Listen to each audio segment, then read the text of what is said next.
Ladies and gentlemen, boys and girls, your favorite brand man, Future King, and YouTube back in the building again, today again, wherever I'm here. So, everybody enjoyed their Labor Day weekend, Labor Day, of course. So, a couple weeks back, I saw Don't Breathe, and I have to say, it's not much as a horror movie, but it's much as like a good suspense thriller, or it's like physiological thriller, however you want to call it. But before I get into let's get into the plot. Basically, the plot of Don't Breathe is hold on, give me a second here. Yeah, it's a long plot, but anyways, here we go. Rocky, Alex, Money are three Detroit delinquents who are who make a living by breaking into homes secured by Alex's father's security company and selling the items and steal. However, the person buying stolen goods for money doesn't give them a fair price, and so pretty much wait, I didn't see this. Hold on. All right, so basically they're not getting that much money stealing, but again, the movie itself was very, very good. I feel like it kind of gets right into the point, and then one of the things surprising, which I didn't know after reading or doing my little bit of homework here, I found out the movie was filmed in Detroit, which I didn't see it coming. But oh my god, the cast itself, we got Jane Levy playing Rocky. We got Stephen Lane. He played the blind man, or Norman Nordstrom. We got Dylan Minette as Alex and Daniel Zavato as Money. And those pretty much are the main cast here. I think there's another character named Ginger, if I'm saying her name right. If I'm not, please, ladies and gentlemen, excuse me. But anyways, the movie itself, I feel like it goes right in. It goes right into it. And Stephen Lane, like I know he been doing film for a while. I know he did. The ones I really paid attention to him was when he did the Dillinger movie with opposite Johnny Depp playing the lead role. I remember, of course, I really paid attention when he did Avatar, when he played the main bad guy. And I was a big fan of Stephen Lane at the scene. I know he's been around for a long time, but those two movies really stood out to me. But when I saw it, I didn't get a chance to do a reaction trailer to the movie. And I figured by the time I wanted to do it, it was pretty much getting close time for the movie to come out to theaters. So I'll never forget it. Let's just wait till the movie come out, do a reaction video to it, and like I said, the movie itself, it just go right into it. I enjoyed it so much. Basically, like, they walk in, and what I love what the movie did, it played on a guy who's blind, but he has like heightened senses. His other, like Daredevil, except without the enhanced stuff. But the dude was buff as heck, and one of the scenes, I don't know what area, I can't remember the area of the trailer was called, but oh my god, it was like, the movie itself was good. Like, it was really barren and abandoned. It was like, wow, this movie was really great. So one of the scenes, Money and Rocky are actually a couple in the movie, which I didn't pick on until like when they started going into the house. So then what ended up happening? There's like a we can't get into the house. And so they saw like a window, kind of window. They saw it so they can open it, and there's like, she said, oh, I can get in there. There's like Alex like, no, I don't want you going in there. And Money was sitting and telling like, hey, like, so Rocky's getting ready, and he's like, hey, I don't know what you think you're doing, but stay in the friend zone. I was like, oh, see, Money. When I watch him, he's that wannabe fake thug type of character. Like, he be tough when he like, just to show off. I feel like that's what was in his character. But anyways, they get into the house. Like, they get in good. The next thing you know, like, Money, I guess this little gas can or a sleeping gas agent. He turns out and said the dude supposed to be. He's like, oh, he's not. He'll be gone for hours. And as soon as like they all turned around, I think it turned around, and it's like, whoa.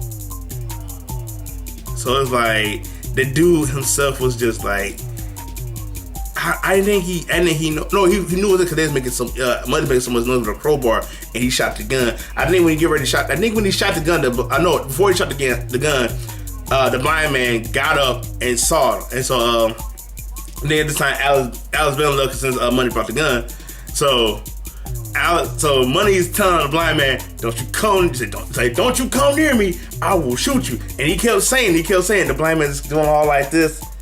And some type of way, when he kept talking, when Money kept talking, like, the blind man pretty much knew his location. He's like, grabbed him by his throat. Said, man, don't shoot me. He's like, what is like this? I was like, you fake thug. He's like, don't shoot me. That's what you get for acting fake. Man, don't be a fake thug. It's not good for you. If somebody call you out, we will be caught in some type of situation. But nonetheless, Money got shot. It was crazy.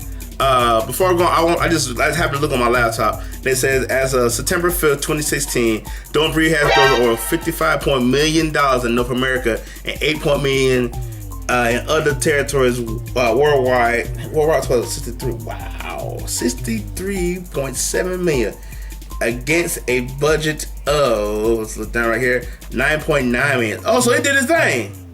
Due to low production budget, and the film was considered a large financial success and a sleeper hit. How can you call that movie a sleeper hit? To be perfectly honest with you, because like that movie was really, really good. Oh wait, here's something else before I go back into my story. It said on May 1st, 2015, Daniel Salvato joined the cast. On May 22nd, when they came and joined the cast.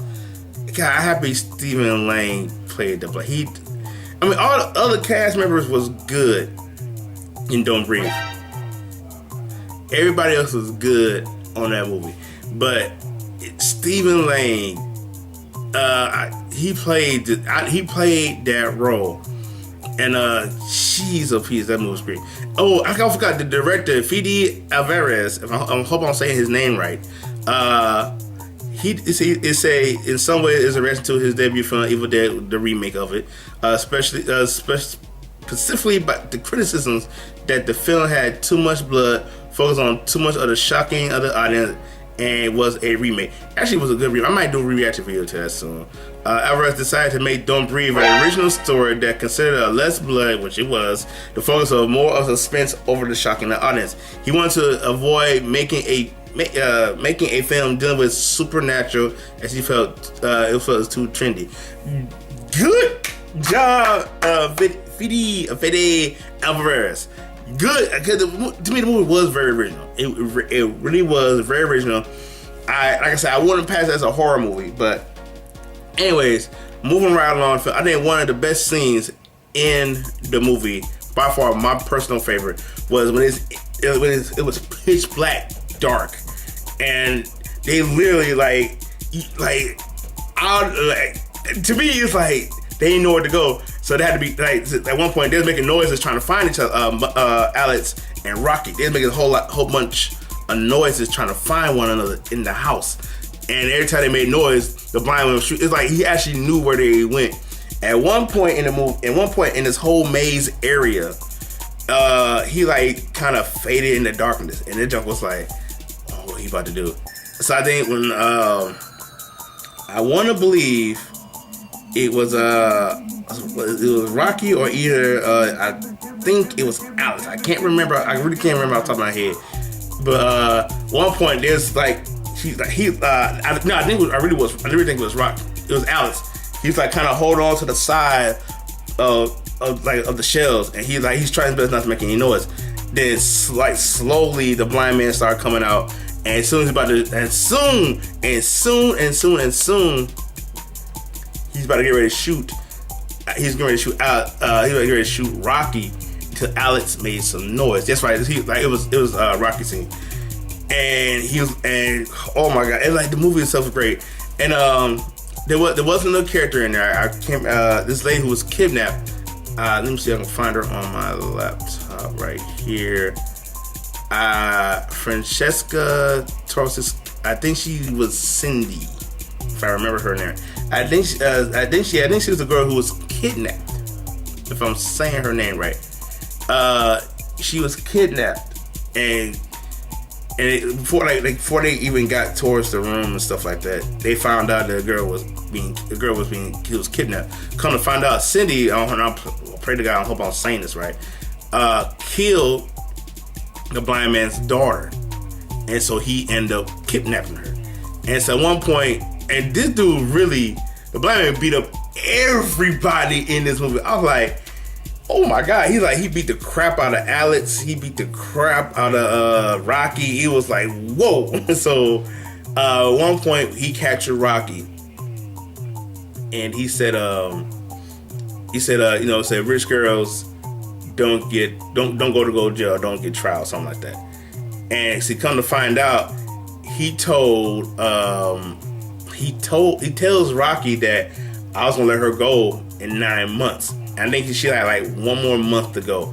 See, in the scene in the basement, the blind man came out of nowhere, and cause it's his house. He knows where to go. He know, like, if he can't get you this other way, he gonna find another way to come get you. And he end up shooting. End up shooting Cindy on accident. See, come to find out, Cindy was pregnant with his daughter, or his child, or whoever it was. I don't know if it was a boy or girl. I don't want to say it's a daughter. I'm assuming it's a daughter because he had a daughter. But so what ended up happening was how he impregnated her. He had a turkey baster in the refrigerator, heat that boy up, and it was like he got it out, and he's getting ready to impregnate Rocky. I was like, oh, that was like that to me, that was so twisted. And that was like one of the most twisted things I ever seen in that movie. And so it happened, Alex, of course, saying today, then one of the sickest part in this film, and I know they couldn't avoid it, she took the turkey baster, jabbed in that dude's mouth, and squeezed that joint. It was like, Mind you, at this time, I was eating nachos. I was like, I never eat nachos watching that type of movie. But it was, again, I would say again, great film. And another thing I want to point out, when Rocky escapes, because at this point Alex does die. Yes, like I said, like the title said, it is spoiler heavy. Alex does get killed. I'm not gonna tell you how he died, but he does get killed. So she runs outside. She's like, "You can't do nothing out here."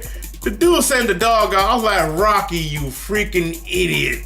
But oh my God, I can't really give this movie enough praise. No, I didn't know if Fede Elroy was directed. I didn't know until I said just reading this stuff right now. I didn't know he directed the remake of Evil Dead. All in all, like I said, and I put this in my my Twitter post.